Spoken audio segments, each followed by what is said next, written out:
So obviously Republicans have chosen AOC as a target for them. Same thing with Ilhan Omar. Pretty much all of the squad members. It's an easy attempt to basically smear Democrats or even them as socialists and make them look like radicals. So they always take pot shots nonstop. Trump does this. All of the Republicans do this. So Lindsey Graham, a big time loser, by the way, took a swipe at AOC. And it was basically it was pretty much he was talking about climate change, and he says, I want to preserve the climate without destroying our economy, and I think that Jaime Harrison is going to go down the AOC route. Jaime Harrison is the challenger, who's actually really, really close to beating Lindsey Graham right now, and I am personally very hopeful that Jaime Harrison defeats Lindsey Graham, because I think that would be pretty awesome. Lindsey Graham is garbage, and as AOC points out, he's incredibly, incredibly spineless. So she responded to Lindsey, actually, saying, "I'm not sure you believe in anything except preserving yourself.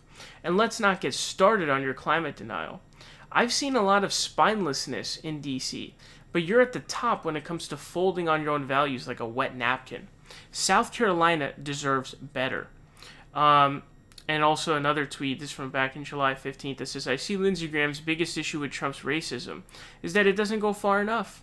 Graham wants to bring back 1950s McCarthyism too. GOP is doing this because they have no plan for our future. We're the ones fighting for healthcare, education, good jobs, and they got nothing."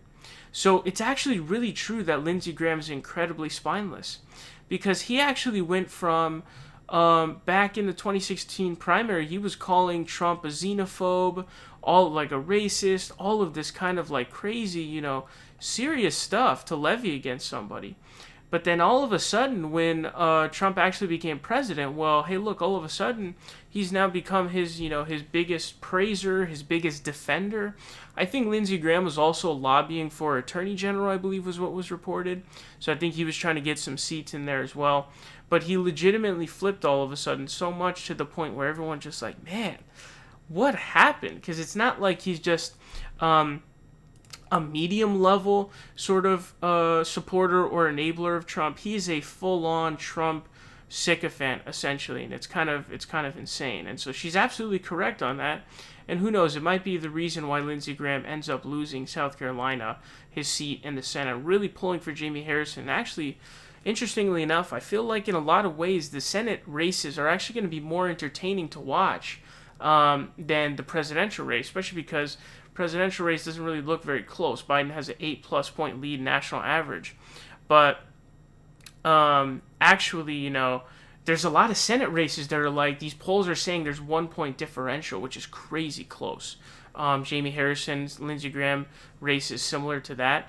So hopefully Jaime Harrison will be able to win that. Also, I just want to say, man, a lot of people talking about, saving the climate is in, we have to nuke our economy. Even if we had to destroy our economy, what choice would you have if it comes to preserving climate? I don't really understand.